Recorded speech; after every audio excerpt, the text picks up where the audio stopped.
So this is something I had not planned on getting when I heard it was going to be coming out. I was like, I already have the Darth Vader Black Series helmet. So there's no reason to get one. And then they presented what it was.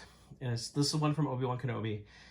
And it's got differences from the other helmet. We'll compare them in this video here, but I end up getting it. I'm a big Vader fan as it is, so not like I couldn't say no to another Vader helmet. So we're going to go ahead and open this guy up, check it out. Let's look at the nice pictures on the side here. She has a little diagram of all the pieces that go into it with the neck piece, face mask, and the helmet. I mean, it's almost the same thing as the other one, just different paint. And I knew down here, this is supposed to be new where the neck part meets there. So we'll see how that goes and we'll compare it. Let's check it out. So this Vader helmet is very close to the original Black Series Vader helmet that they put out. It looks very good. I still don't think that the dome is high enough. I feel like that dome should be higher. But like you look at it from that side profile, it looks really good. Now this one, a couple differences that it's going to have. You can kind of make out the red eye ports there. It also alternates the steel, the gunmetal gray with the black, like we saw in the original A New Hope helmet, as well as an Obi-Wan Kenobi, which really makes the helmet pop a little bit more. Some people didn't realize that it wasn't all black originally, and that it did do that alternating, which is kind of nice. It makes it so you can see the helmet a little bit better. If you've ever taken pictures of Vader stuff, like the black just kind of takes away some of the detail, so having that really does help. Now, just like the original helmet came out, you can take off the dome, and it does have magnets inside to attach it. And it has all the detail that we see like in Return of the Jedi with the little like clips and everything, and even on the top, now lovely detail. It looks really good. So if you wanted to display these in pieces, you certainly could. And I'm gonna move the red there so it's not with my red curtain, so you can actually see that those are red eye lenses there. Inside, we do have a strap to hold it on. You can see the neck brace even has details. We can pop this off. I'll pop the whole thing off. There we go. You can see the helmet, very similar to what we see at the end of Revenge of the Sith, with padding up here, almost like a Imperial emblem for the padding there. And you can see those red eye lenses as I move them around. You can really see those are red eye lenses. It's very cool. And then the collar piece, you can see we get all the detail in there.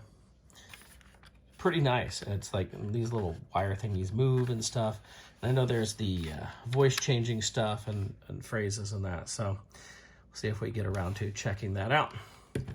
So let's compare this to the original so we can really see what the differences are here. So here is the two of them next to each other. Right away, you can see how that gunmetal gray really sticks out on this helmet more than this one.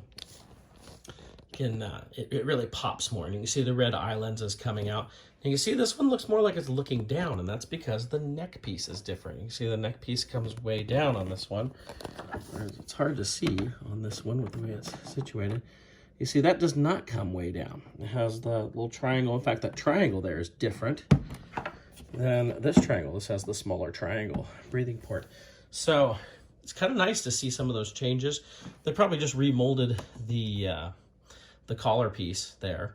So, but you know, it's nice to have that small change. It was that piece right there and that color change just made me a little, I do want to get this. I wasn't originally going to get it, but you can see on that, I mean, it's the same mold all around. They both look like pretty decent Vaders. Because that dome just doesn't feel quite tall enough, but it's still pretty cool. It's pretty nice looking. I don't think I mentioned it earlier, but there is, if you can see it, there's a little stand back here. It helps. You can kind of see it sticking out back there. There. That's right here. It helps to hold that up so it stays in position, because if I don't have that in, then, I mean, this will stay up a little bit because the helmet holds it, but then you're relying on those magnets to stay put. I got to put it on. So to access the battery compartment, you have to actually unhook the collar, and it's right here. Ugh. See right there in the back of the front of the collar right there. So we're gonna go ahead and put some batteries in there. I just have this on the collar. I thought we'd check out the sounds it makes here. That's because I don't have it attached. So It's giving like Vader wheezing from the end of Return of the Jedi. Alright. So let's go ahead. I'm going to start putting it on and see what all it does. So this collar can be very tight, especially if you have a big neck, big head like I do. So as you can see, I did get it on. I got this on easier than I did originally, although I see my beard is going to stick out a little bit and that my cheeks a little bit. You know, if you're a little skinnier, it's going to work a little bit better. So let's see what happens when I put everything on here. So I think it makes sounds as I put this on. So I'm going to go ahead and put the face mask on. Try to get it to clamp here. Oh, we did get noises there. It's very tight, like it's especially right around on my jawline. And now I get a full Vader breathing. I cannot move my head. Is that all we get is breathing? Yes. Let's go ahead and put it on the dome.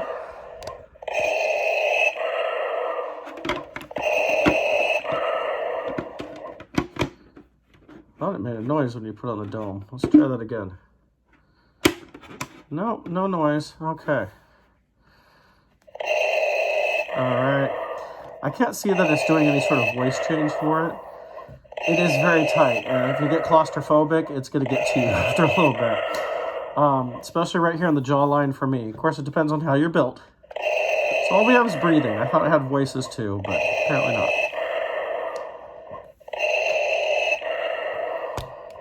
This up some. I don't know if you can see my eye in there, much like in A New Hope, right?